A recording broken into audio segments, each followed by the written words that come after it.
Okay, hi everyone. Today we have the pleasure of speaking with Mr. Rey Hernandez. Hello, Rey. How are you? Thank you, Tricia, for the invitation. No problem.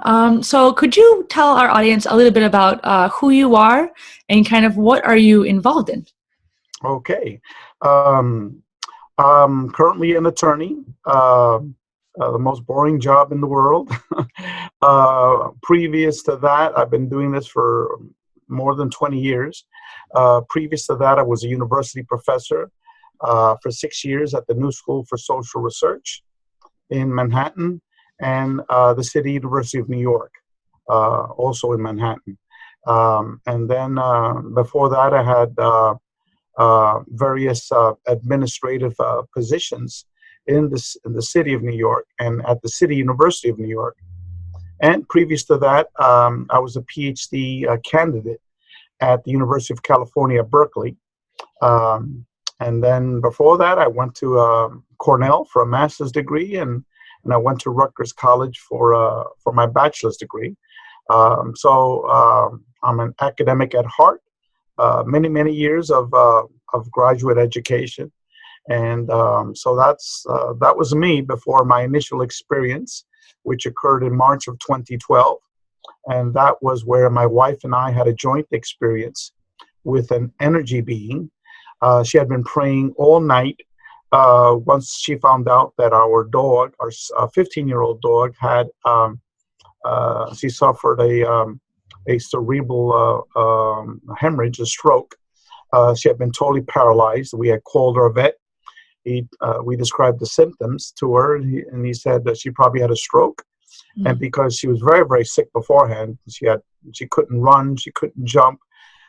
She was taking Viagra for her heart, diuretics to flush out the excess liquids in her body, like a 90-year-old woman, with severe arthritis. She said, "I'll open up my office tomorrow and we'll put her to sleep." So my wife was started praying all night. She was a hardcore Catholic, born and raised in Mexico, praying all night. And then at 6 o'clock in the morning, we both woke up. Our dog was still totally paralyzed. I went back to bed. She carried our dog down the stairs. And then when she got to the living room, a silver metallic object appeared in our living room that was roughly 4 feet from the ground. And it was phasing in and out of reality. So it was material and then like translucent. And then she knelt down and started praying. She thought it was an angel or the Virgin Mary. And then it started flashing lights on her, like she said it was like a laser, like green colors, and it shot white fluorescent light from the side. And then that was that point she started yelling for me, not because she was scared, but because she wanted me to see her angels. Okay. And after a minute of ignoring her on Sunday morning at 6 o'clock, she went upstairs. She hauled me out of bed. She wouldn't tell me what it was. And so we went down the stairs. She was like 2 or 3 stairs rung in front of me. And then when she got to the living room, she disappeared with the dog. And then immediately, something began to totally influence my mind. And in the corner of our living room, I saw what I now call an energy being, which can be physically described as an object that's sort of like a rectangular box, about maybe 2 feet wide, about a foot in height, except it didn't have any external edges because it was pure energy. It was waving like a desert, like a mirage, waving energy, multicolored, numerous colors waving around, and it was translucent. And as I said before, this object totally influenced my mind. And I didn't care that my wife had disappeared or the dog, that she had gone. I looked at that object, I then waved my hand at it, and I said, bullshit. This is what she got me up for this crap. I said, And then I turned around, I walked up the steps, I went back to bed, put my hands on my chest, and then I was knocked out. 45 minutes later, when I woke up, and I know because when we got downstairs, I looked at the clock and it was 45 minutes later. In bed, I woke up and I was fully conscious. And I was like, holy cow, what the hell just happened? And I ran down the stairs, and then my wife, poof, was like there in the living room, dancing in the middle of the living room, saying in Spanish, the angels cured her, the angels cured her, hallelujah, the angels cured her. And the dog was running around the whole living room like a teenager. Wow. So naturally, wow. What was the word? It was like an atom bomb exploded in my brain. And there was total confusion, celebration, but total confusion, because my wife, later on I found out what happened to her. She had 45 minutes of missing time. That means she had gone down the stairs, she had looked down, she saw the dog running around, and she started to celebrate. But in actuality, she wasn't there. She was gone. And so that's very common of UFO contact experiences, the concept of missing time. Very, very, very common.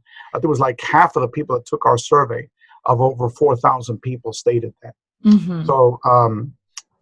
So anyway, so then all of a sudden it was celebration because our dog was running around like a little teenager.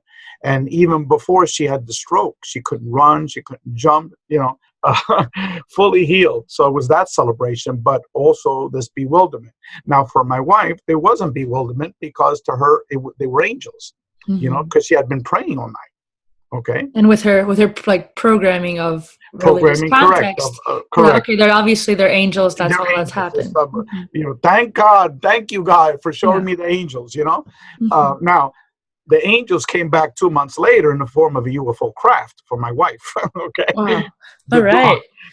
That's when I realized it was UFO related, because I went into the internet. It was all paranormal, this paranormal, paranormal that, and she did say in Spanish, "Se parecían como una nave pequeña," which translate loosely to they appeared to be like a little craft, inside the living room. Yeah. So I said maybe it's UFO related, but UFOs were outside. How could a UFO be inside the house? So I also got into a little bit about UFOs, but basically for 2 months I was the whole time into the paranormal. And no answers on the internet. And then, as I said before, 2 months later, the dog woke my wife up at 3:30 in the morning. My wife then went downstairs, not carrying the dog because the dog was fully, running around the house. She was good to go. She was good to go. And she opened up the back door. She didn't want to go on the back door of the dog. She was jumping on the front door, which the dog never does unless we have a chain. We're going for a walk. We're going in the car. So she was jumping on the front door. So my wife opened the front door. She goes downstairs, and then all of a sudden, she looks up, and there's a huge UFO, the size of the Goodyear blimp.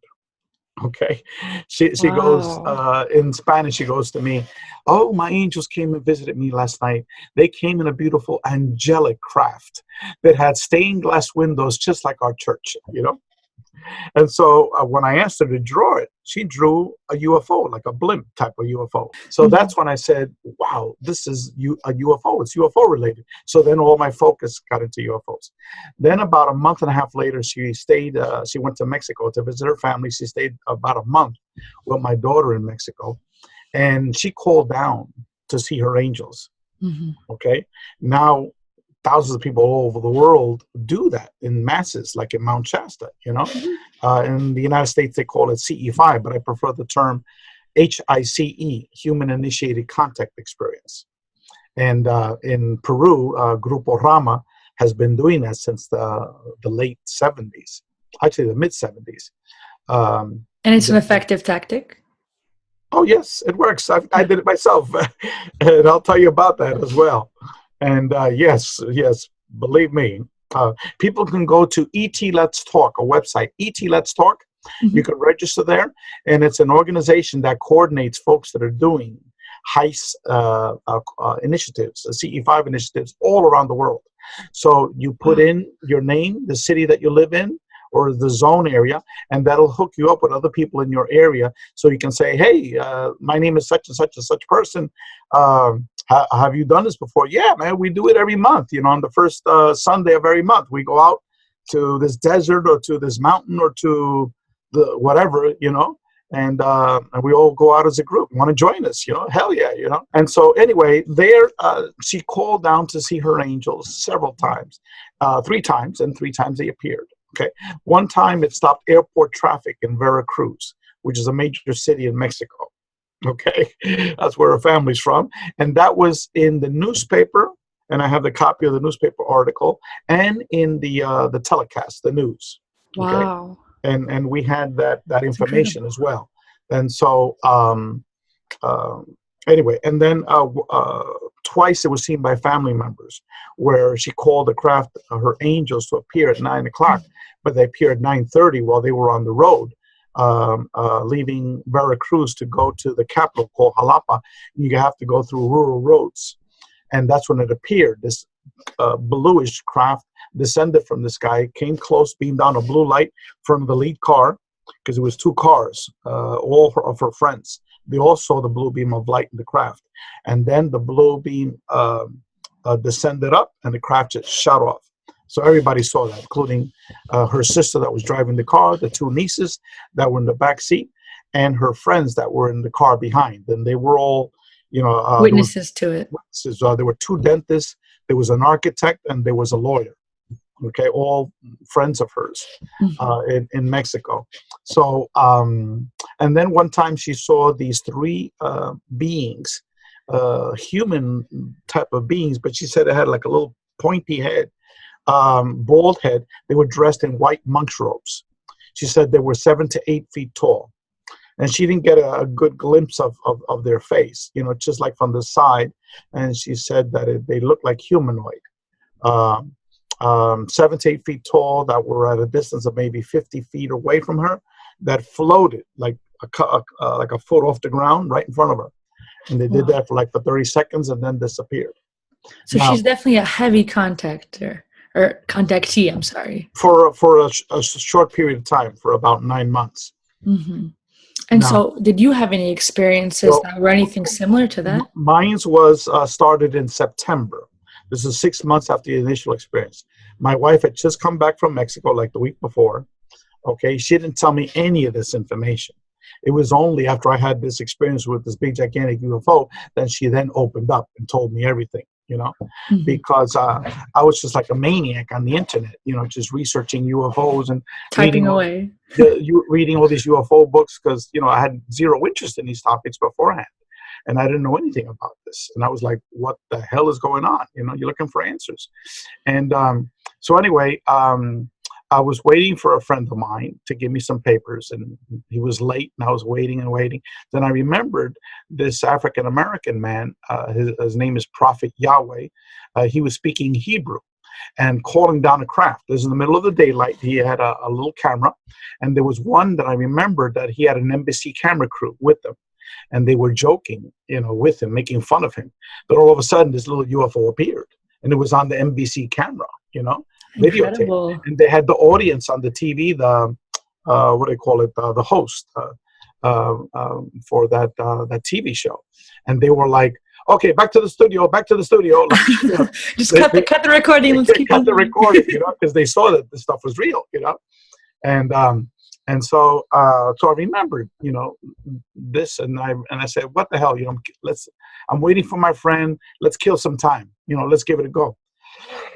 In the beginning, I wasn't very sincere, but then once I got into it, then I became very sincere, wanting to see the angels that had communicated with my wife. I don't consider them modern angels. I don't consider them angels, but I do consider them modern angels, in a quote unquote type of sense, because they do have those type of angelic powers. And lo and behold, 15 minutes later, this big, gigantic, I don't call them UFOs, I call them unidentified aerial phenomena, because the vast majority of these objects do not appear as physical crafts. They appear as almost everything but a physical craft. Okay, and so this object, which was thousands and thousands of oblong streaks of light that formed the whole skeleton, the shell of the craft, and inside was all this white plasma energy moving about, and it was the size of a small football stadium. Okay, was literally right on top by my next door neighbor's house, like 5 feet from the roof was the bottom of the hovering above it. It wasn't hovering. It was just, it was, well, it wasn't still, because you had all these oblong streaks of light, like thousands of them, that formed the skeleton of it. And inside was all this white plasma energy. And then it went up like 100 meters, and it went back like like 3 or 4 blocks, like 600 meters. And then telepathic communication took place. We don't have enough time to go into those details. Then my daughter came and saw it. And then my friend, he came with his wife and their 17-year-old sister. And then they were like, Ray, what the hell is that? They said, you know what the hell it is? And no, it can't be, it can't be. So then they started to try to explain it away. And so after like a minute of their explanations getting more crazier and crazier, I just busted out laughing because I didn't tell them I called it down, but I was just laughing out loud. And in my head, I told, this intelligence that was up there, I said, you better come up with some better shit than this, man, because my friends don't believe you. This is all in my mind. I was thinking this. And then all of a sudden, that light pattern that I just described to you totally stopped. All of a sudden, were thousands and thousands of stars that were like 10 times the size of Venus, blinking on and off, on and off, on and off throughout this whole craft or object, whatever we were looking at. And then in certain sections, certain of these stars would be powering up and then powering down, Yeah. And then that went on for like another 5 more minutes, and then my friends left. And then there was total mind control. I didn't even care that they left. No one took a picture of it. Everyone had a cell phone. We could have taken video of this. We would have been on the pictures on the cover of Time magazine for the next 10 years, Probably. And our next door neighbor turned on the light with his wife, staring at us, The logical thing to do would be me to knock on his door and say, look, Pablo, look what the hell's on top of your house. Or for Pablo to come out and say, Ray, what the hell, what are you doing? What are you doing? There's 5 people looking right on top of my roof. Is it on fire? What's going on, right? No, never took place. And then the way they got me to leave was after my friends had left, all of a sudden I felt like I was being attacked by hundreds of mosquitoes. Oof. And I was slapping my hands in my shorts. This was August, in the summer in Miami. And I grabbed my daughter's hand and said, come on, let's get out of here, Shketa. These mosquitoes are killing me, right? So once we go inside, the door was wide open. The dog never came out, which she was always out if the door was open, finding out, who are the people that we're talking to. And said, no.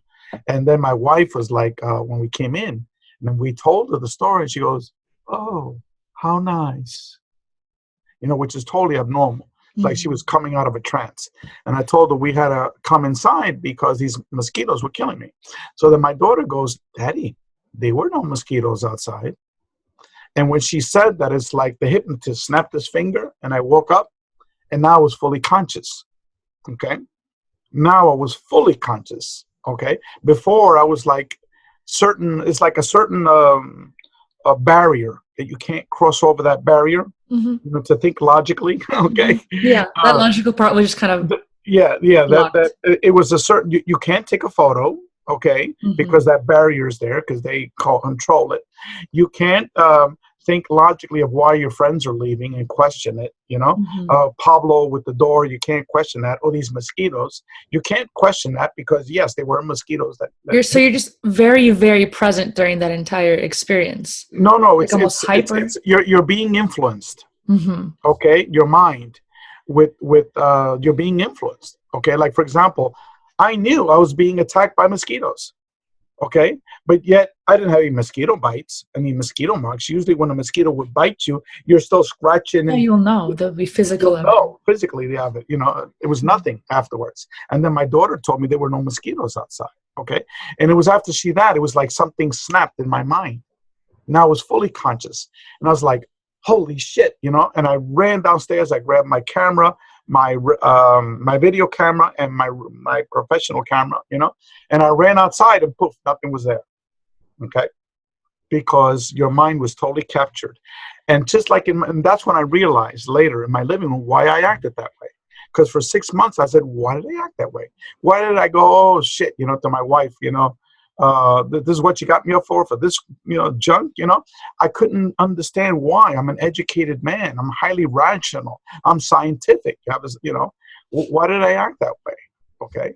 And it was because whatever this intelligence is able to get into your consciousness and totally influence it. Okay. And that we found out through our research study occurs throughout most of these close contact relationships and experiences. Okay. It's extremely common.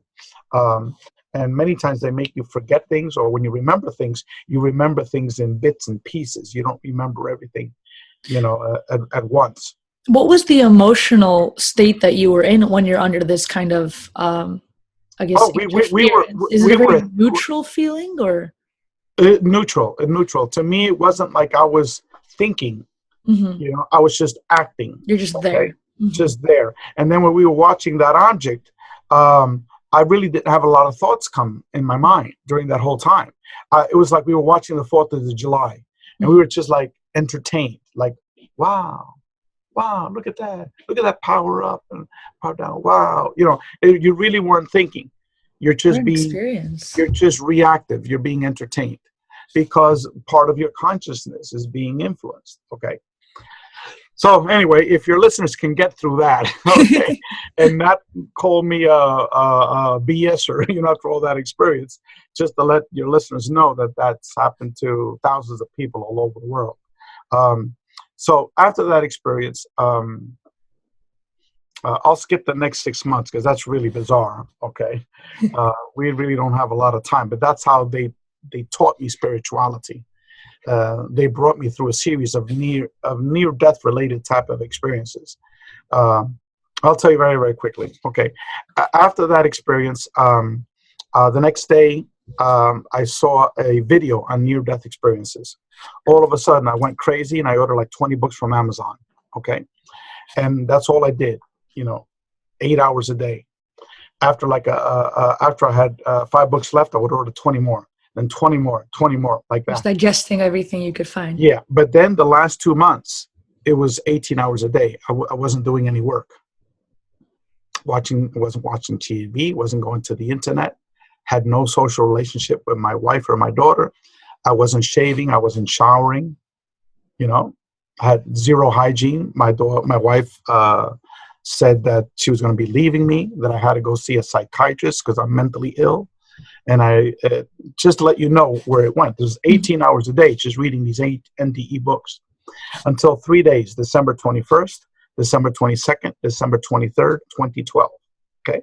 Those 3 days, the very first 3 people I ever told about what is an NDE, all 3 of them had it.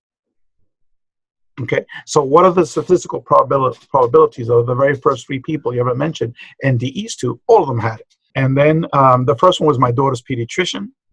The second one was this man named Max from my wife's church that happened in a social dinner function at the church. And then the last one was my old man, my own father. And he had the most profound NDE of any of the books that I read. He was up there in heaven for 20 to 30 years because that's how long his life review lasted. It was after he had open heart surgery. When he woke up, he had been away for 20 or 30 years in another reality because he had a life review. And if people that are familiar with near-death experiences, and this is extremely common, it's estimated that 1 out of every 4 people that have had a near-death experience have had a life review. Okay, we're talking about tens of thousands of people now. Mm-hmm. Okay, very, very similar patterns. And so anyway, he says time doesn't exist. Okay, time doesn't exist. That hell doesn't exist. God is pure love, pure education, and then he talked about his life review. That he lived all the good things that he had done in his life and all the bad things. He experienced it again, not only in his body, but in the body of the other person that he had affected. When I came back from my father's house, I looked up at the stars, and for the first time, I talked to God, and I said, I want to thank you because in a 4-month period, you have managed to totally transform an atheist, material rationalist, into someone that not believes, but knows that he is an eternal spiritual being. Okay. And for that, I want to thank you. So that's how they gave me spirituality. Okay. Now, over the next 6 months, tons of paranormal experiences with my wife and I that took place. We would have streaks of these beings, like shadow beings that people call shadow beings, like inside the house, going like, there's a wall I have right here, a window. They would like go right behind me. The one time I was on a Skype call with these 2 individuals from our support group. This is later. This is about a year later.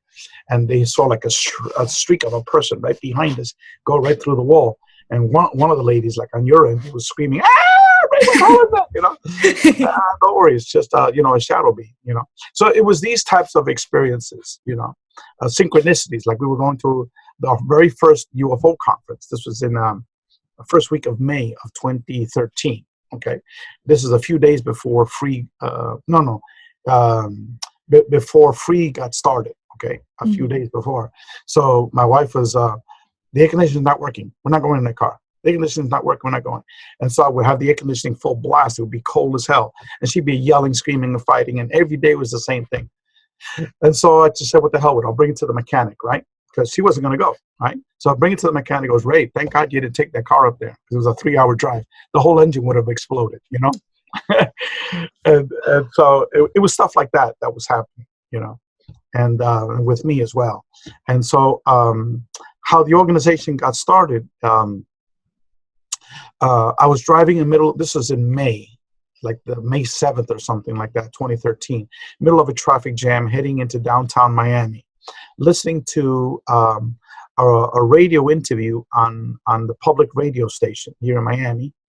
And it was this artist who had liposuction. And what he was doing a documentary of how he had turned his fat into fat sculptures. And he was doing a documentary about it, okay? But just to let you know exactly what was going on. All of a sudden, I'm not in the car anymore, okay? I'm just pure mind, pure consciousness. There was nothing around me, okay? Then all of a sudden, I see I'm inside this huge, gigantic wheel.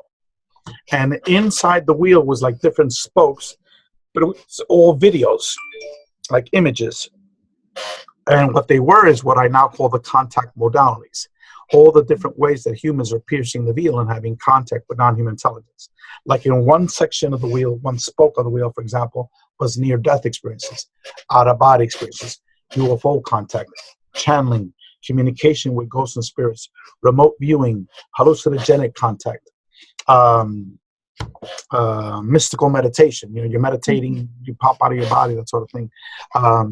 So it was all these different things, ESP, and the ESP leads you into other realities of the world, remote viewing. And so, and then it wasn't a voice, it was information that was conveyed to me. And I didn't see a body to me, okay? I was just a mind that was inside this huge, gigantic spinning wheel. And then the information was conveyed to me. It said, these are all the different ways that humans are piercing the veil and communicating with us, okay? Humans are studying them as separate and distinct phenomena, okay? But in actuality, it's all one phenomenon. Okay, and then the glue that is holding it all together, humans are calling it consciousness. But in fact, what it is the very fabric of our reality. Okay, and then it said, you need to inform humanity of the relationship between us, the spirit world, and consciousness. The relationship between us, the spirit world, and consciousness. When I came back, don't tell me that I understood any of that, okay? But just to let you know, it says you will need help. This is not about you getting rich, and you will need individuals, but make sure that they have minimal ego. And then poof, I'm back in the car, listening to the same guy talking about, fat sculpture, The experience lasted about maybe 20 minutes. But it's like it didn't skip a second, the interview. It was like I was taken out of space-time. And then so when you're in the car, then did you have that entire recollection complete in your mind? Yes, yes. You went through it came back. And it's like my father had a return for the near-death experience. Mm-hmm. He had told me that December 22nd, 2012. This was now May something, okay? Mm-hmm. But what I just told you, we have had almost 1,000 people that took our survey that have stated very similar experiences. And the equivalent would be for your audience members would be if they've ever seen the picture Contact with Jodie Foster. I don't know if you recall ever seeing that movie. I have not seen that movie. Okay. But I will put it on my list now. Yeah, you could Google it on the internet. And she was taken to what we call a matrix reality, okay, which is a non-three-dimensional reality. Except she was taken, like she saw her body and physicality, but it was like the Matrix. You know, she was in another reality, and it was non-human intelligence that brought her there. Okay. So as I said before, we've had almost 1,000 people that have had very, very similar experiences. Almost double the number of people that have had abduction-related type of experiences. In our research study, we did measure these things. So can you go into, for our audience, the name of like what does FREE stand for and kind of who founded it? I mean, we're definitely a part of it. Yeah, I'll go into that process. The name of the organization is the Dr. Edgar Mitchell Foundation for Research into Extraterrestrial and Extraordinary Experiences. It's both physical and non-physical. Okay, and otherwise known as FREE, F-R-E-E. And our website, we have two websites. The first one is consciousnessandcontact.org, all one word, consciousnessandcontact.org. The other website is experiencer.org, experiencer.org. And there you can find over 100 articles on consciousness. We're talking academic articles on consciousness that are not mainstream materialist articles, but articles that focus on the non-local aspects of consciousness. Okay, and the data of our research study.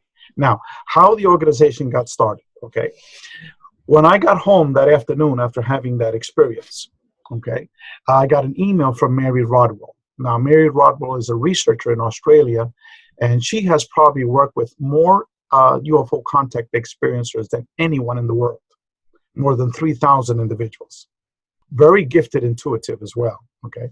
So anyway, she sends me an email when I got home and says, "Dear Ray, I'm sorry I'm responding to an email that you had sent me 6 months before, but it just popped up on my computer today."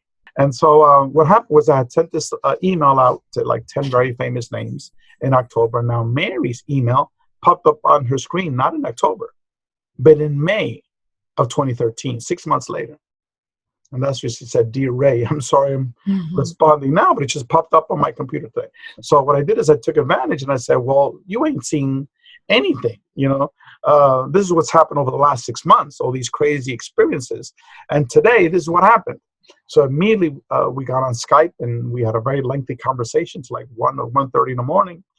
And she told me about her work, what she does, and you know, very, very informative individual. If she could help me out, then we agreed to continue, you know, in the next couple of days, our conversation. The very next morning at 9:30 in the morning, I get a phone call. "Hello, is this Rey Hernandez?" "Yes, who's this?" "Dr. Rudy Shields." Who's this?" You know, "Who are you?" And then this man is an emeritus professor of astrophysics at Harvard University, one of the world's leading experts in dark matter, dark energy, and black holes. Okay. What a phone call. What a phone call. Okay. What had happened was that Mary had been working with Rudy for many, many years. And whenever someone had an experience that dealt with consciousness or advanced physics, that she would write me, send me an email, request a permission, and then send it to Rudy. But what had happened was that Rudy jumped the gun because Mary had sent me the email, which I didn't know about because I hadn't opened it at 9:30 in the morning. So he had called me before Mary had responded back, like, "Rudy, Ray says it's okay," you know. So he's calling me. And so basically what he told me was that I'm the first person ever that has experienced Dr. Edgar Mitchell's quantum hologram theory of consciousness, which is an advanced physics theory of the true nature of our reality and how the paranormal is all interrelated. Okay? Yeah. And so he was then asked me to go over exactly what happened in the experience, and I told him. And then he went on to explain that theory and the significance of that theory and the physics behind that theory. Okay. Now, a lot of it went over my head, but at that point I was able to like put all the pieces together, begin to put the pieces together, right? So after like 90 minutes, he said, look, Ray, I'm going to help you out, whatever you need. I'm here to help you with your mission. You were given a very direct mission, isn't that? And I like, I don't even know what the hell I'm supposed to do, Rudy, like, and then he says, look, write down this telephone number. And I wrote it down. He says, this is the telephone number of my mentor. And I was like, who in the hell could be this guy's mentor? He's like a 74, whatever, at that time he was 72, a 72-year-old professor of astrophysics at Harvard. I said, well, who's your mentor? And he goes, Dr. Edgar Mitchell. Okay. Now, I knew who this man was, okay? And let me give you audience members an introduction. Edgar Mitchell is deceased now, about a little bit more than 2 years, 2.5 years that he died. Edgar Mitchell was a genius. It's like you're talking to Albert Einstein. Okay. He was the 6th man to walk on the moon. He was a member of Apollo 14.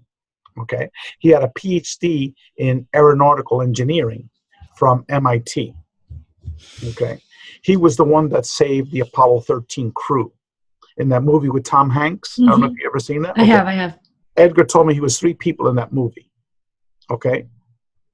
3 people in that movie. And the 3 people that helped to save that crew, those 3 people, that was one person. That was one person. Because Incredible. In MIT, he was assigned to work with the engineers at MIT that built the lunar module. Okay. So he knew that lunar module inside out. Okay. So when those crew was having a difficult time in the capsule, he told them all to go into the lunar module. I hope I remember it correctly, how Edgar told me, okay? But he basically told them, and plug this and plug that there, and get this wire across that wire there. Basically they had oxygen to survive, for their trip, the journey back home, and then how to, land the module. I forgot the details of how it worked, but basically Edgar was the one that was telling them, unplug this, unplug that sort of thing. He won the Presidential Medal of Freedom. Okay, which is the highest award that anyone in the United States can get. It was from Richard Nixon, of all people, and he had it all on his wall and everything. So anyway, he had an experience out in space, somewhat similar. Okay, he never said it was an out-of-body experience, but that's what I think what happened to him. But I think what happened was that he said all of a sudden he knew all the information of the universe, that we were all interrelated, there's no separation, okay? And all of a sudden, it was taken away, okay? That's what a lot of people have had near-death experiences say. When they were in the NDE, talking with God consciousness, interacting with God consciousness, they knew everything, okay? They had all the answers. And then when they came back, it's like, where did it go? It's like a slate was almost cleaned. Yes, same thing with UFO contact experiencers. When they get brought to this matrix reality, we're talking about over 400 people answered that particular question, that they knew it all. They had everything.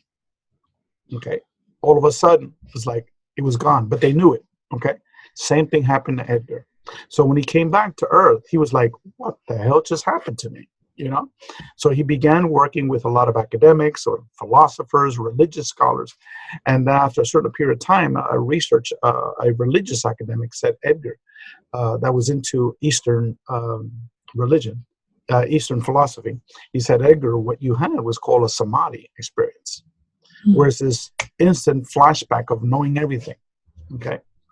Samadhi. I've heard that word before. I never knew what it meant. And that's really interesting because I've had my own experiences where it's like this unwavering knowing of how interconnected that everything is. I hope I'm defining and explaining everything accurately, because I'm trying to relay what Dr. Mitchell, had told me, and so then I called Dr. Mitchell that afternoon. This is the next day after my experience. Okay, this is the very next day. I give him a call, and he says, I've been waiting for your phone call, because Rudy already spoke with him for like more than an hour. They were talking about my experience, my case.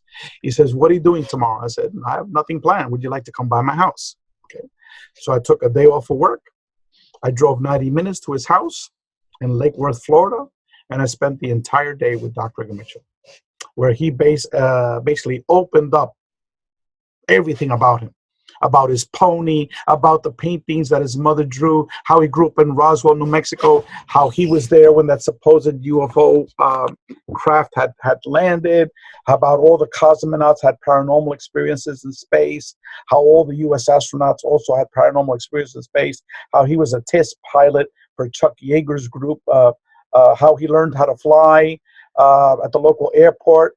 He was paid by flying lessons instead of money. He just went on and on and on and on his whole life. And I was like in total, shock, And so at the end of it all, he also, a lot of people don't understand, Edgar also founded the Institute for Noetic Sciences. And that's the world's leading academic research institute on consciousness. Okay. Dr. Dean Radin, who's an advisor to Free and a close friend of Free, is the lead scientist at IONS. So Edgar started that in 1973. So he's a pioneer. He's a pioneer. He Absolutely. Also was a pioneer with the UFO disclosure movement, to go public about UFOs, that they're very, very real.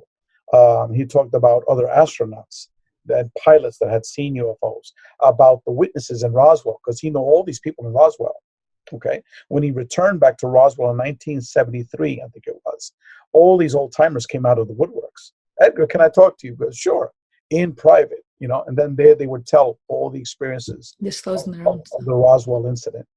And so, so he was the first astronaut to publicly come out and talk about the UFOs are very, very real and we need disclosure. So he actually was also the father of the disclosure movement. Okay. He was also one of the co-founders for this near-death experience organization called Eternia. Okay, so Edgar also had an interest in near-death experience, and then he was eventually a co-founder for our organization. So what had happened was that in Edgar's house, Edgar said, "Look, Ray, Rudy and I already discussed it. We will be your scientific academic advisors, okay, for whatever you want to do." I said, "But Edgar, I have no idea." He says, "Don't worry, it'll come to you. It always works that way." Okay, and then I called Mary Rodwell later on. I said, "Look, Mary, these two geniuses want to help me out. They want to work with me." I said, "Would you like to join us?" And she said, "Sure, of course." So that's how the organization started, over a 3-day period. Wow. Okay.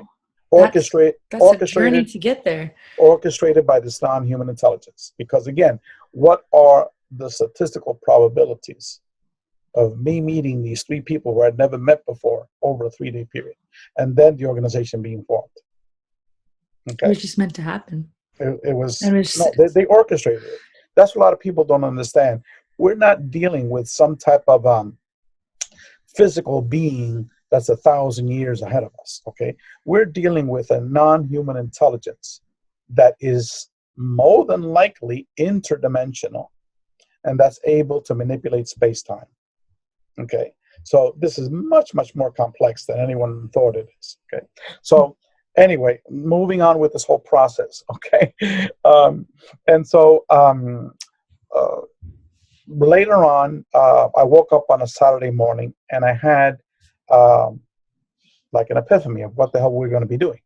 And what it was a formal, comprehensive academic research study of people that have had UFO-related contact experiences. The reason for that, as we were talking off camera, was that I knew that UFO contact was part of what we call the contact modalities, I explained earlier, like the Maya wheel that you have back there, okay? That it's all one phenomenon, okay? But we're just seeing it as separate and distinct phenomenon, okay? So, but we had a lot of data on near-death experiences. We have a lot of data on out-of-body experiences. On the hallucinogens, we're just starting to get some of that data. But on UFO-related contact, there was no statistical data. Comprehensive academic statistical data collected about the UFO experience or contact phenomena. So what I wrote is like the rough draft of what that would look like. Okay. I then gave it to Rudy and to Mary. They gave me the green light, and to Edgar, and said move ahead with it. And within a week, we had a whole bunch of professors and academics that were interested in this, because they started calling. some of the people that they knew, some of their friends. Mm-hmm. And before you knew it, we had a neuroscientist. We had 3 additional PhD physicists. We had 5 PhD psychologists. These were all, heavyweights, as well as researchers like Barbara Lamb that you saw at the conference. Mm-hmm. She was there as part of our group, Kathy Martin, Mary Rodwell, as well as retired academics that were independent heavyweights in their own right. So would you say that the creation of the free research, was that something that was kind of not done before in this kind of caliber? No, it was never done before. So that's why others wanted to join in on it, because it was a completely new research study that hasn't been done. Correct. The closest that would come to it was Kathy Martin, who was on our board of directors, part of the researchers. Kathy Martin she came out publicly at our free conference that we had in Miami, Florida, several months before. Okay, that she was an experiencer. She never publicly admitted it. Full-blown experiencer. Okay, what had happened was that she has published 3 books with Stan Friedman, and Stan Friedman now, together with Jacques Vallée, are considered the godfathers of ufology. Okay, Stan Friedman is more or less seen as the nuts and bolts type of person. Vallée in terms of the paranormal side of it, but Stan Friedman also recognizes that the paranormal side is also a major component of it, except he doesn't have a scientific understanding of that, so he never discusses it because he's a physicist, so he talks about the nuts and bolts aspects because that's how he was trained. So anyway, and when you mean nuts and bolts, what is that for our audience so they can understand? It's a materialist mindset of a phenomenon. Like, for example, it's purely 3D. Like, for example, when you're talking about ufology, they mainly focus on videos, photos, crafts and pictures.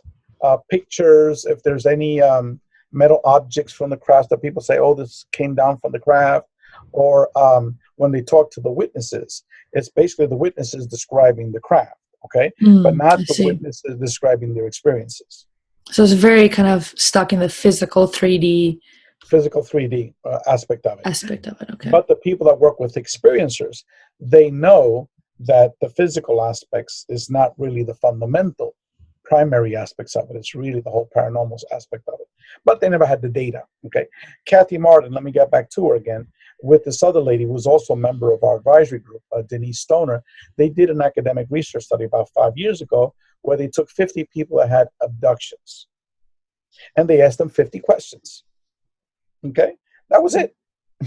You had Dr. Kenneth Ring, who was a retired professor of psychology. He compared 85 people that had near-death experiences with 85 people who had abduction type of experiences. And then the questions that he asked were very, very narrow, very, very limited. Okay, mainly focused on how did these people change, their personality. After their experience and such. Yeah, after the experiences. And we borrowed like 60 of those questions from his book, his statistical research study.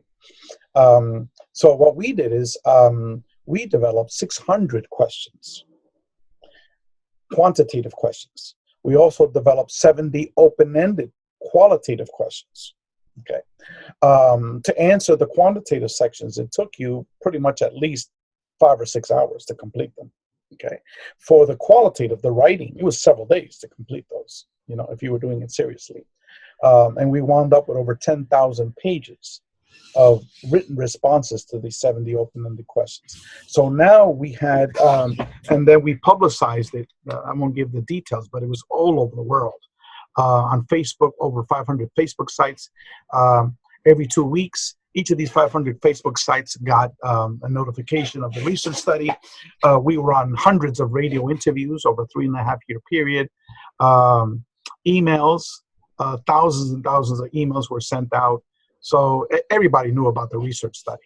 Okay, so it was definitely a big name project. A big name project. If you were interested in ufology and the paranormal, even the folks in near-death experiences, because we published at like 5 or 6 NDE sites. Okay. So then you guys gathered all this data, and then you compiled it, and then did you work as a team to then study the data and?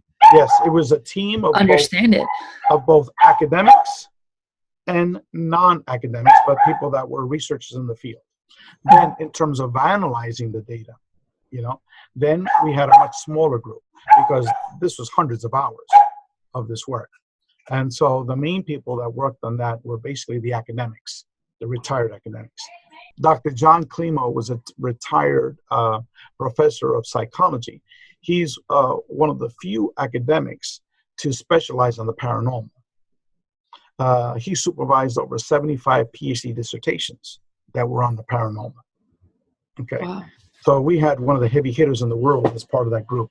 We had Dr. Bob Davis, who was a professor of neuroscience. Okay. He had written a book previously on the ufology field, and he eventually wrote a book about near-death experiences. So he was also part of this core group. We had Rudy Shields as well. By then, Edgar Mitchell had passed away. And then we had other researchers that helped us in analyzing that data. It took us 1.5 years to analyze that data. And how long did it take to gather the data? We collected the data for 3.5 years. Okay. So it's 3.5 years of straight collecting qualitative, quantitative data, and correct. Then 1.5 years and team of people. We did it in multiple languages. We did it in English, Spanish, German, Slovak, and French. And a lot of the world.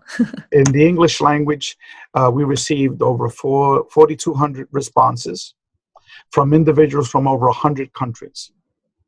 So we're talking about a lot of people from every major English-speaking country of the world. And then what we did is we grouped them by countries, the major country codes. All of the US was grouped into one. All of the United Kingdom into another group. Canada was another group. Continental Europe. And then Australia, New Zealand. And then we compared all the questions, how people answered all the questions. And what we found out was that there was a deviation of only 10% in how the people answered their questions among the different country groups. So if the US answered it at 58%, this question, in the United Kingdom, it might have been 62%. In Canada, might have been 56%. You see where I'm getting at? Wow, so it's a pattern to it. People answering the same way, okay, to all of the different questions. So people responding to the same experience the same way. So it didn't matter the cultural differences of their country, okay? That's another validity for our research. Well, that's very big. I mean, if it can be, the pattern can be seen continuously around the world. Correct. That's huge. That is absolutely... Yeah. That's absolutely huge. Now, what we discovered from our research, that we have a book now that we published, an 820-page book. It's titled Beyond UFOs. Okay, Beyond UFOs, the Science of Consciousness with Non-Human Intelligence. And if you don't mind, let me just get it so I can show you the cover. Yes, no, please go ahead. And I'll definitely have a link down below here so you guys can look up the book. All right. Yep. Beyond UFOs, Science of Consciousness in Contact with Non-Human Intelligence, Volume 1. As you can see, it's a nice thick book. It weighs 3.5 pounds. Okay. So this is not BS that you're going to be seeing from a lot of folks. This is pure raw data and analysis of the data. We have 16 chapters in our book. Is it available on Audible or any kind of book streaming? We have it on Kindle. Platform? We have it on Kindle, and then we have the hard copy. For the Audible, it's going to take at least a year for someone to record it, someone to read it out loud. And so we also have available Chapter 1 for free for everyone here to listen to. Okay, what you need to do is send me an email at info@experiencer.org. That's our email. Say, look, Ray, send me a copy of Chapter 1 from your book, and I'll get it to you. It's 120 pages, so it's not short and sweet, okay? It's very detailed. It's technical.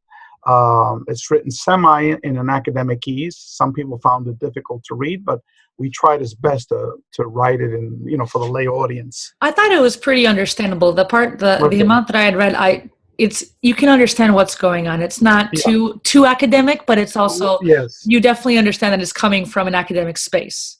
There's a lot of Correct. data and We really tried hard to do that. Mhm. Initially, when we first wrote it, it was like heavy academic, and then we had like continue rewriting it. different drafts. In different drafts. And so now there's four major items. There are numerous findings from that academic study. I mean, tons of findings. Okay. But there's four major ones, I should say. The first one is that UFO-related contact with non-human intelligence is overwhelmingly positive.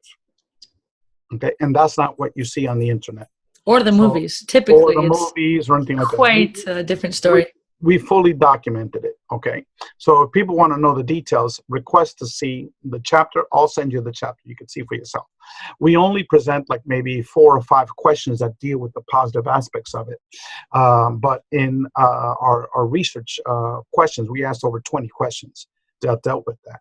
We even asked for the different types of beings, the physical beings that people saw.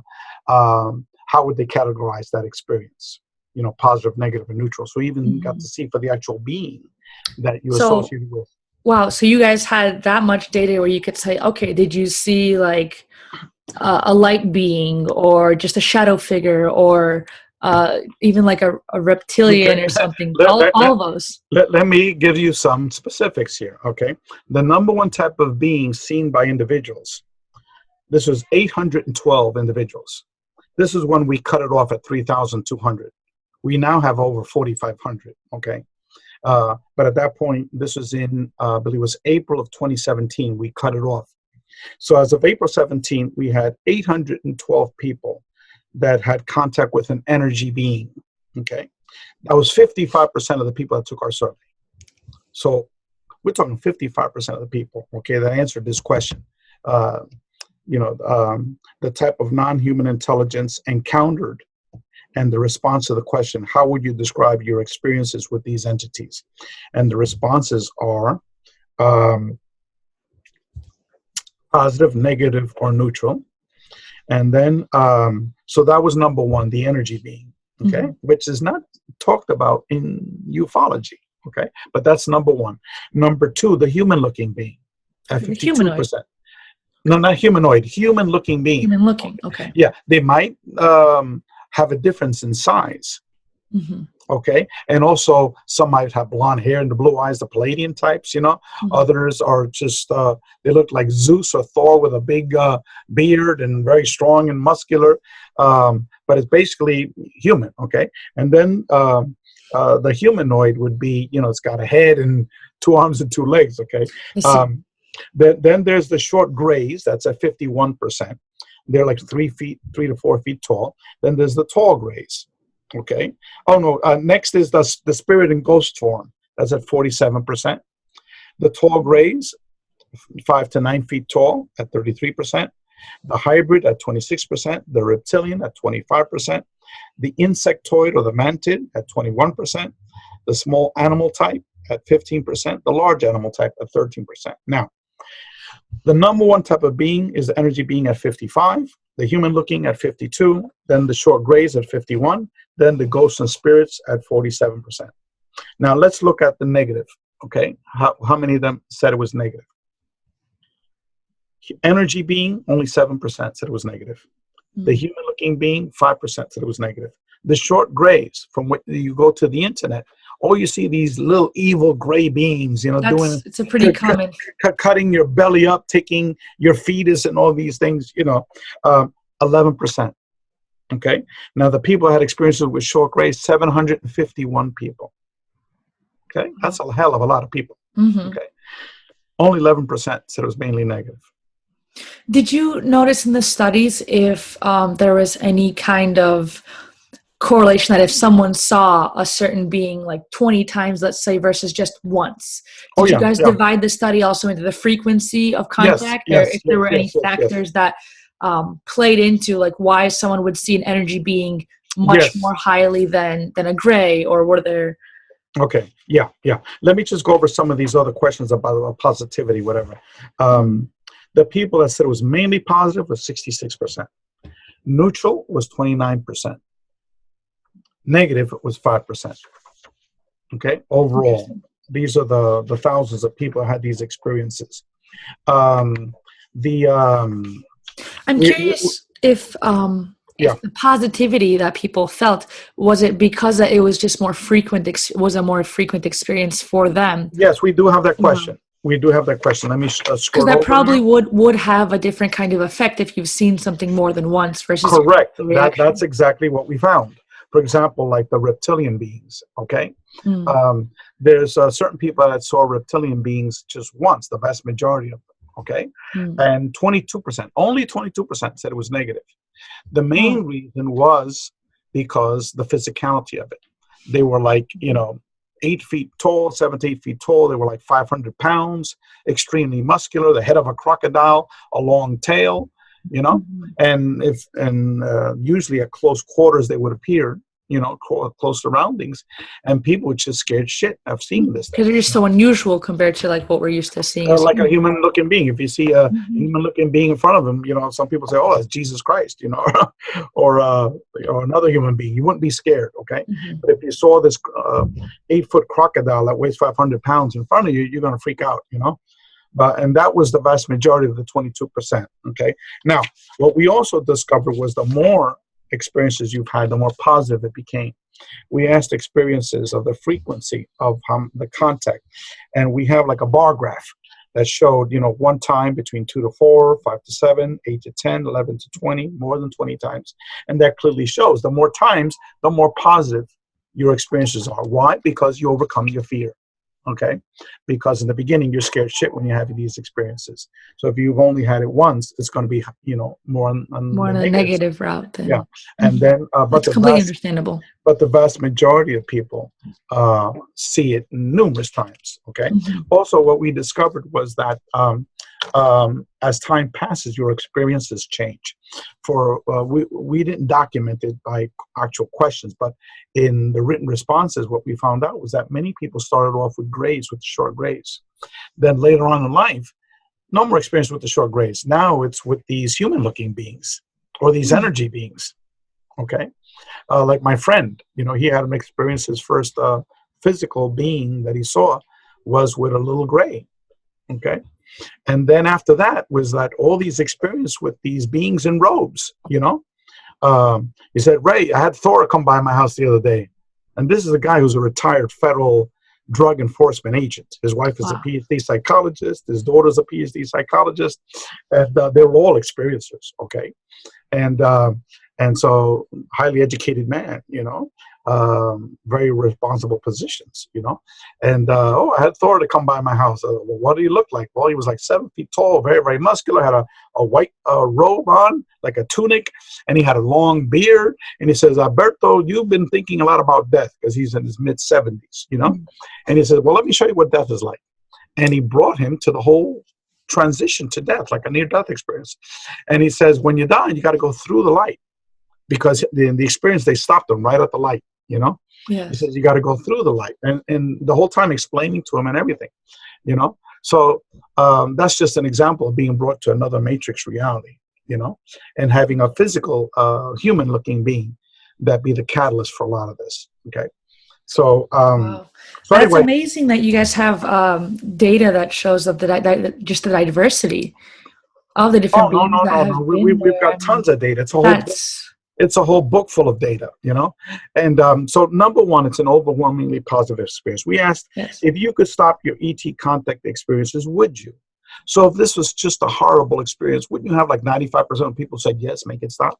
I think that would be the assumption. Yeah. Well, that would be the assumption, but no, 84% said no, keep it coming, baby. Keep it coming.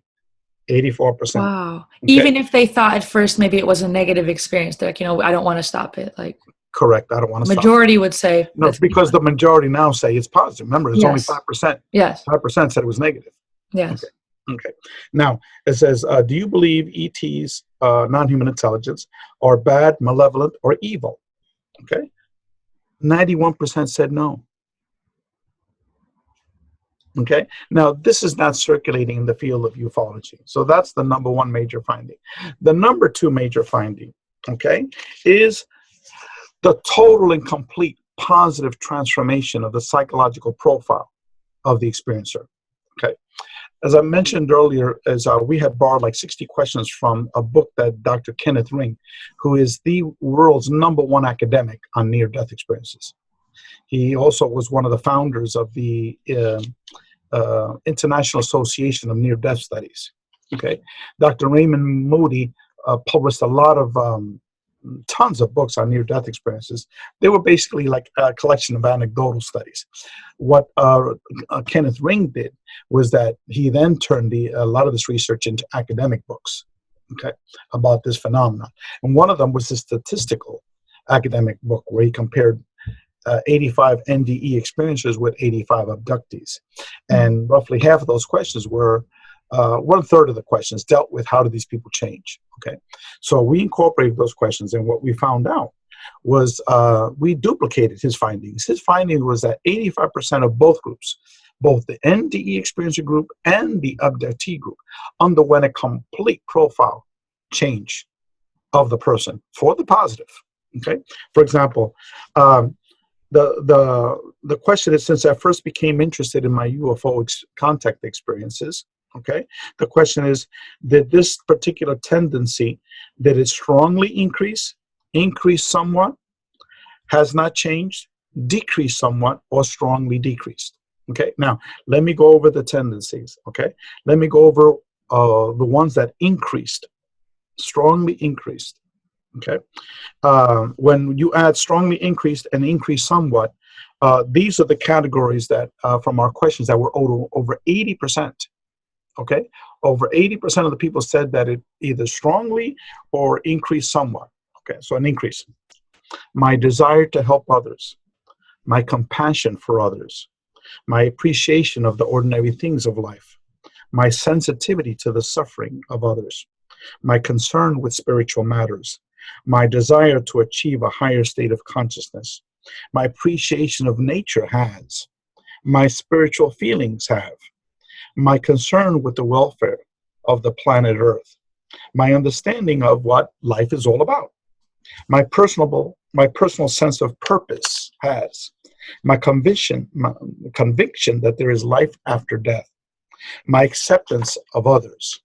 Okay, now strongly increased. Okay, it's so beautiful to hear. Beautiful. Okay, now what decreased? My concern with material things in life. Money's not important anymore, baby. Okay. Mm-hmm. My interest in organized religion. Hey, look, it doesn't care whether you're a Buddhist, you know, you're Catholic, it's irrelevant. It's irrelevant what religion you are. It's irrelevant. Ultimately, you're a soul, you know. When you're my competitive tendencies. Okay. My competitive. Hey, it's no, competition. That's not where it's at, man. We all need to work together. My fear of death, my desire to become well-known person, to become famous. That's not important. My interest in achieving material success and becoming wealthy. Okay. All these things significantly decreased. Now, the question that I have, okay, if these beings were all so bad, okay, I want them to touch everybody in this world. Because if they touched everybody in this world, they would be like your best friend, each of these people. There wouldn't be the massive killings that we've had like in the last century, where humans killed 100 million other humans.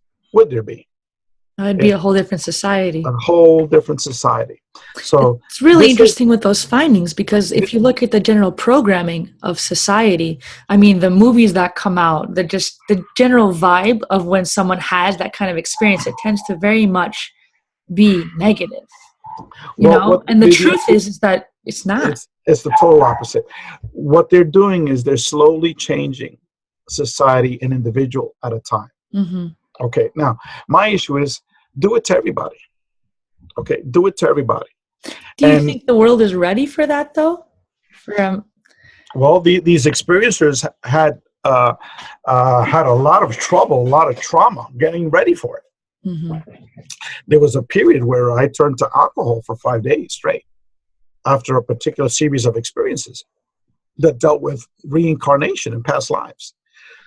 I just couldn't take it anymore because they introduced that to me, and it's like, hey, this is too much, man, Yeah, I need to phase processing out. it. And then they came back and they sent another angel, to like, slap me in the face, it's like, look, man, get with the program, and so it's like a whole educational process that's taking place, and it is traumatic for a lot of people. A lot of people are still stuck in their depression. They're still stuck in their abductions. They violated me, all this and that, But look, the victim mindset. The victimizing. Mm-hmm. You look at Whitley Strieber. Whitley Strieber is a classic case of someone that took our study. Okay, Whitley Strieber, when he first did his book Communion, it was all about anal rapes, total victimization. That book sold 1 million copies.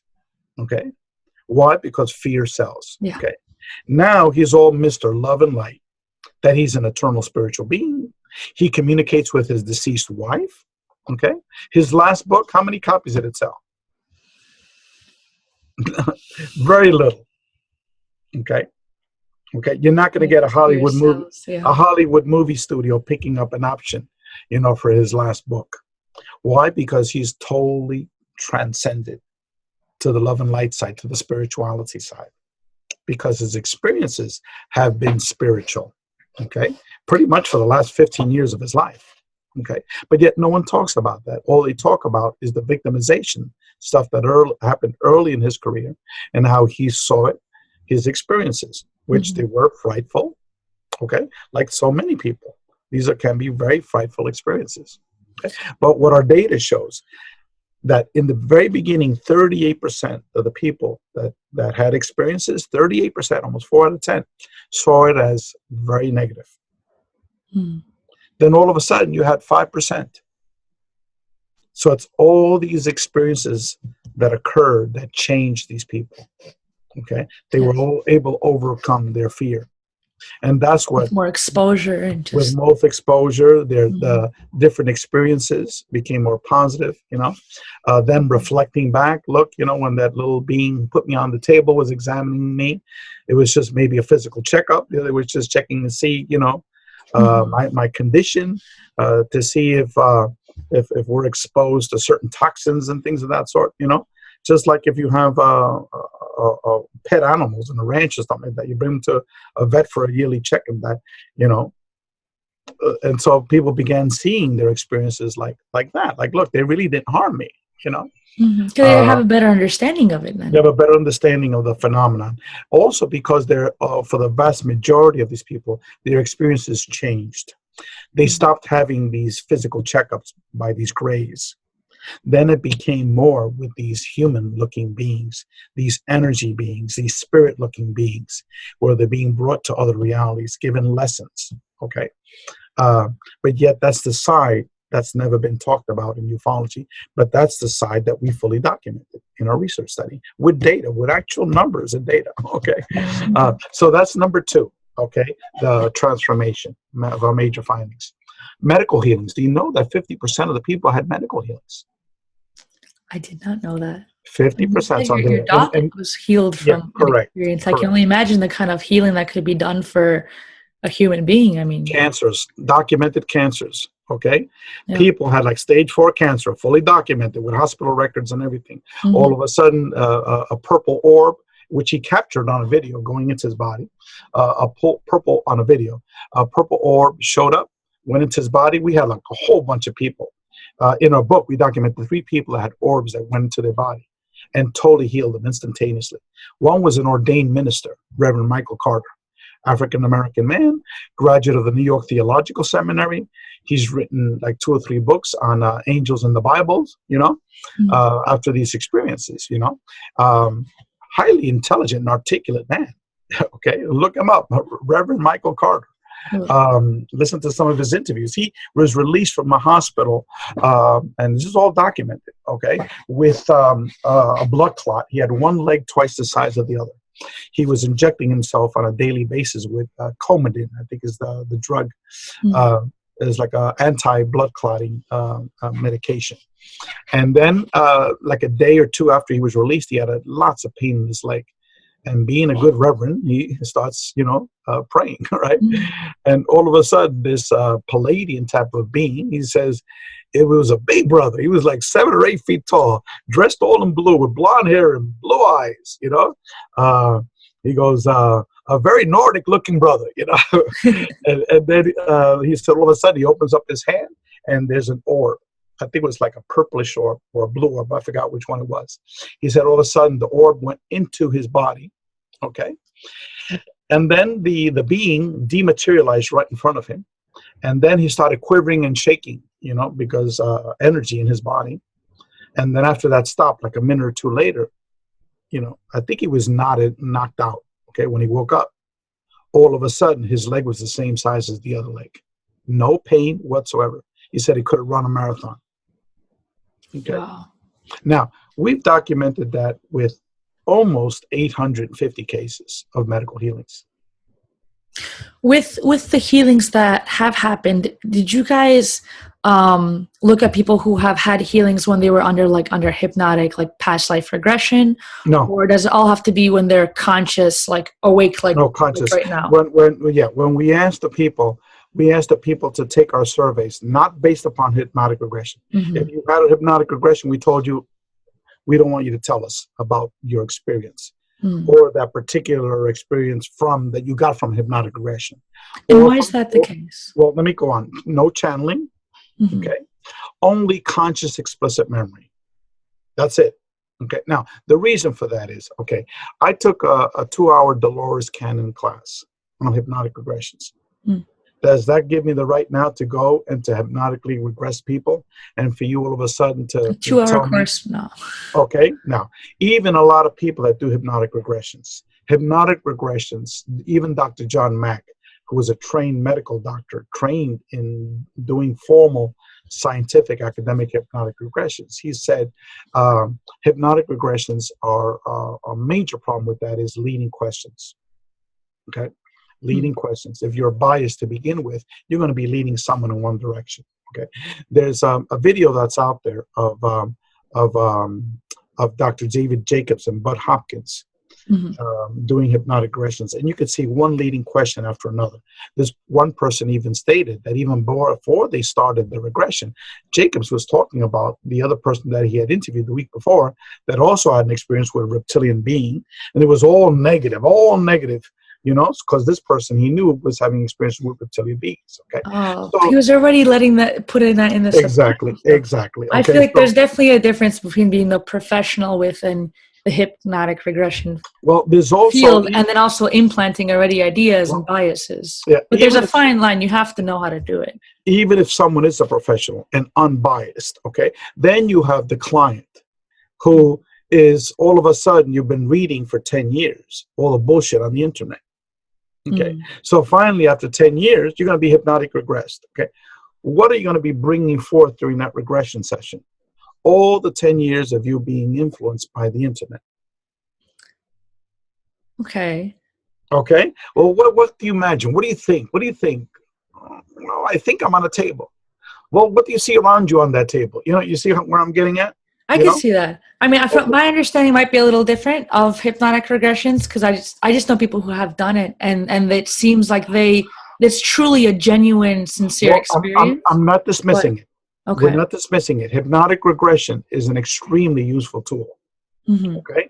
But for this study, when you have such a wide range of problems with it, you might have a certain percent that this is good. You have a whole bunch other that, no, this is not good. So if we mix them both in, what does that make? It just dilutes it too much. Totally dilutes it. Okay. Same thing with channeling. Okay. There's 1,001 channelers that are out there. Okay. Are all of them 100% accurate? I don't know. Well, that's a rhetorical question. That's a rhetorical question. No, 100% of all of them is not accurate. Okay. So the question is, do we allow in channeling when we know that all of it is not accurate? Okay. It wouldn't be good for the study. It wouldn't be good for the study. So when we ask the people, look, only conscious explicit memories, things that without a shadow of a doubt, existed because it was a conscious experience. Okay. Even if it was in a matrix reality, like in my case, I was fully conscious. Okay. Or even with that communication with that craft, I was still fully conscious. I didn't have 100% of my conscious abilities. Maybe it was 90%. The other 10% was like closed off. Okay. But it was a conscious memory of an experience that other people also experienced. So that was the cutoff that we did. The and that's baseline for the the study. baseline, because if not, it's totally useless. Because then you're allowing every type of memory recollection. Oh, you had a lucid dream. How come you didn't allow lucid dreams, right? You know, I get that all the time. Lucid dreams are very, very real. I said, yeah, you know, lucid dreams have been studied academically, scientifically. There's a lot of validity to lucid dreams. But how do you distinguish a lucid dream from an orgasmic dream or something like that, you know, or some stuff that you make up, you know, disjointed dream, you know, there's no definition for that. Okay. So we couldn't allow lucid dreams in there. I understand. Okay. So there are just certain parameters set in place to make sure that the study was as valid as we possibly could. Yeah.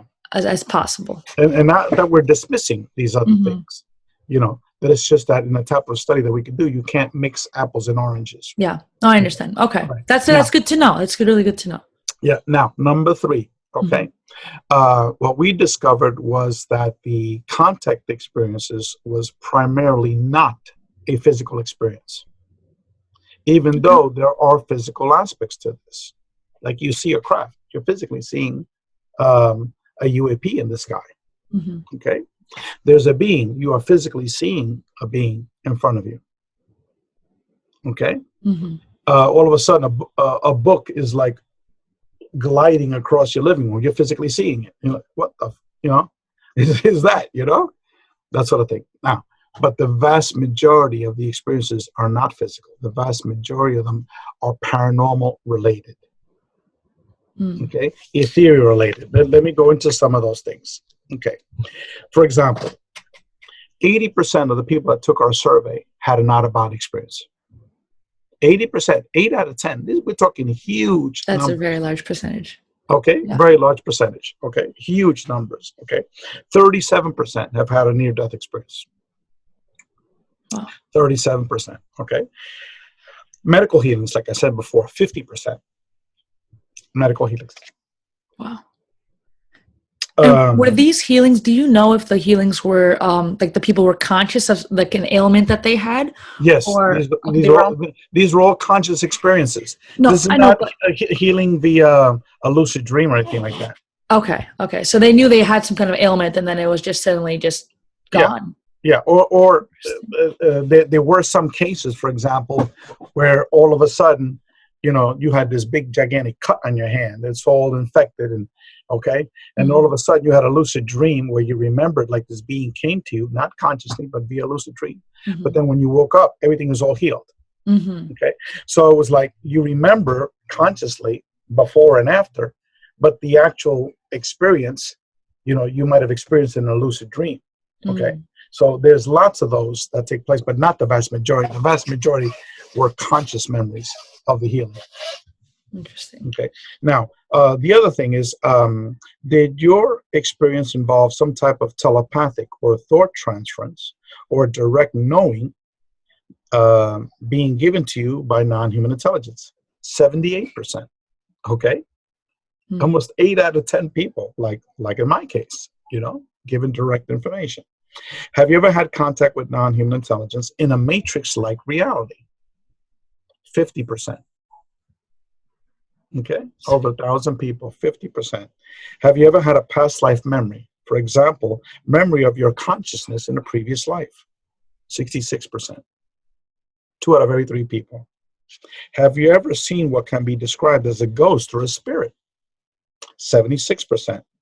Have you ever seen a small, less than 1 foot diameter colored orb? 67%. 2 out of 3 people. Not in a photo. We're talking about physically seeing an orb. Okay. Have material objects mysteriously appeared right in front of you or another member of your family? Those are called apports in the parapsychological field. 25%. Okay. Like are they objects that are recognizable to? Like my friend Alberto, right? He has a whole shelf of apports. Okay. One was a Chinese sword. Okay. Because this Chinese warlord appeared in his living room, very physical, you know.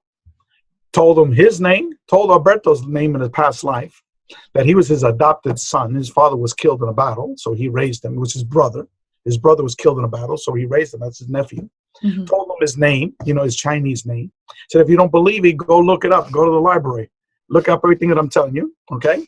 And you had 26 kills, and it just went on and on and on about his name, okay? Then a few days later, this 20-pound or more, Chinese sword, like silverish color, metal, poof, appeared right in the living room in front of he and his wife. Okay, they took a picture with a Polaroid camera. Polaroid, you can't fake. Okay, No. 26 notches it had on it. It had the wife, and the wife is short, little, and it was like she was like struggling to hold this thing. That's how heavy it was. Okay, But it's materialized, and it didn't go away. Then it went away like 2 hours later. It did. Wow. Went away 2 hours later. But then they gave him a jade statue of this Chinese warlord. That poof appeared in his living room. Wow. Okay, and then most of the stuff that he has are like from Asia, from Tibet, Buddhist type of stuff, medallions, or rocks, or crystals, or metals that just appear. All materialized, right, and most of them stay. And he's got tons of them. Okay, he has even this rock that was from Ganymedes, which is a planet of Jupiter, a moon of Jupiter. Okay, and you need to see this thing. It's unbelievable. I've never seen anything like it. All multicolored. It's unbelievable. Okay, so anyway, that's 25% of the people have had that. After you've had direct contact, I became more psychic than I was before. 58% said yes. I became able to channel information from other dimensions. 28%. I often knew things before they happened, even when there was no natural way for me to know these things. 64%. I found that electric or electronic devices more than often malfunction in my presence that I remember being the case before. 52%. These are all questions that came from an NDE survey. Okay, we borrowed tons of those questions. Same thing with UFO contact experiences. Okay, very, very similar experiences. Okay, and then I could go on and on with questions. I've got tons and tons of questions of data and data. For example, we asked questions about what they did the ETs. Let me see. Was the communication in your native language? 75% said yes. Did they give you reassuring words? 61% yes. Was the message a spiritual message? 54% said yes. Was a spiritual message. Was it about love and oneness? 54%. Was it a concern about humanity's behavior? 45% said yes. Have you received information about advanced technology, about physics? 42% said yes. Okay. And that's me, one of these people as well. I went through that phase as well.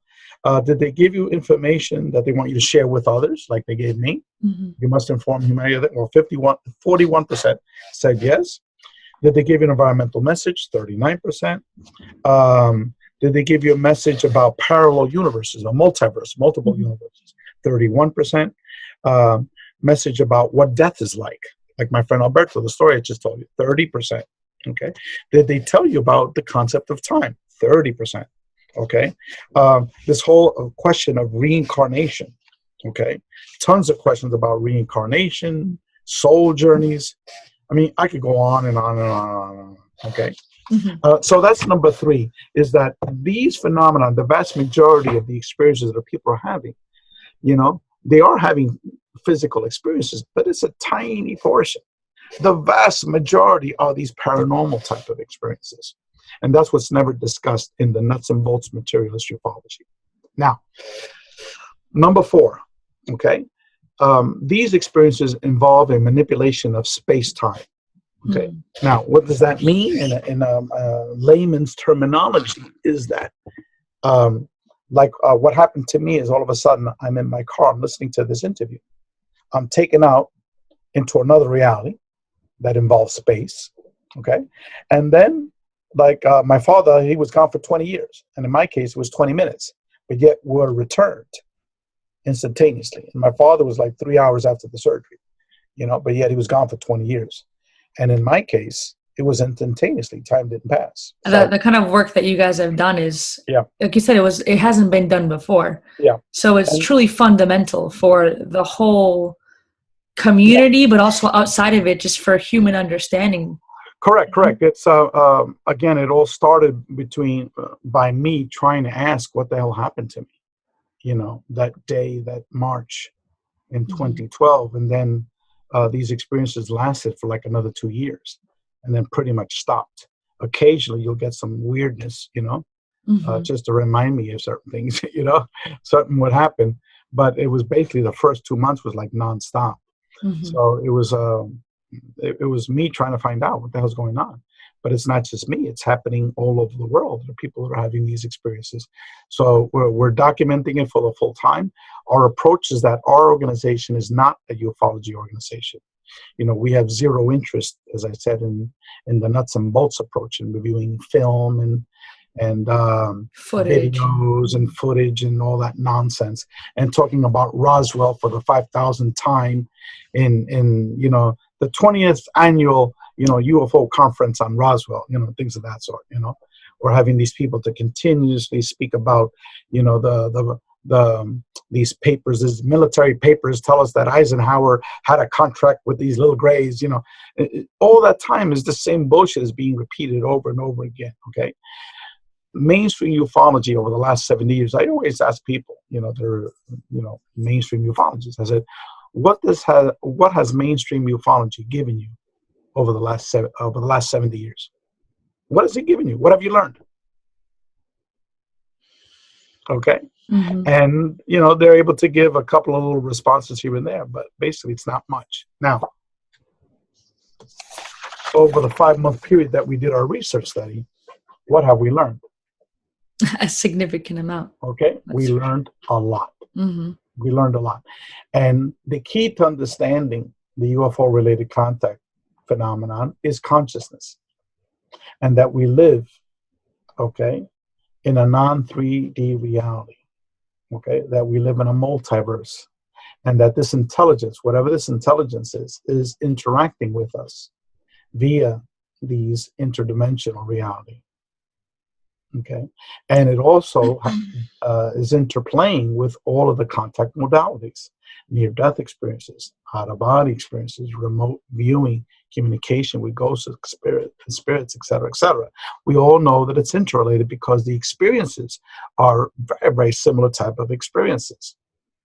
But we cannot explain it at this point. The only thing we can do is to document it. And that's at least it's a step closer to what's been done. Yeah. It's going to get there. Science will definitely get to a point where I feel like it will be able to explain different phenomena we'll have. But at the moment, this is the best we have. And I think it's really great that you're a part of this kind of study, and that you helped bring this about, because correct. We haven't had it before. Thank you so much for coming on to the show. I really appreciate it, Ray. Like, this was a mind-blowing experience to just hear about the statistics and the data and the findings that you guys have worked so hard to get. As I said before, everyone can get a free chapter of our book. Chapter 1 is the main summary of our research study, and it's for free. Just send me an email, info@experiencer.org. info@experiencer.org. Great. Well, thank you so much, Ray. I really appreciate it. Again, I'll make sure our audience gets all the information, all the different links that you've spoke about. We'll have them. They can contact you, and hopefully we can do this again another time if you'd be ever interested.